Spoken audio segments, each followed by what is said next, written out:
So guys, dito kami sa Sumayan.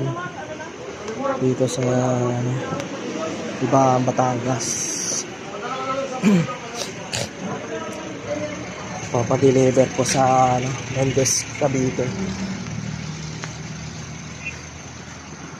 Ito siya dito ako sa company na paggawa ng This is Jumbo Siomai homemade.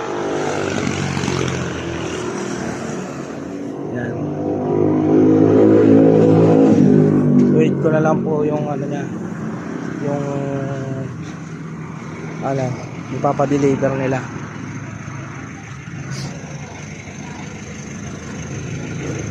Paggawa po ng siomai dito sa Batangas. Masarap po siguro to, homemade.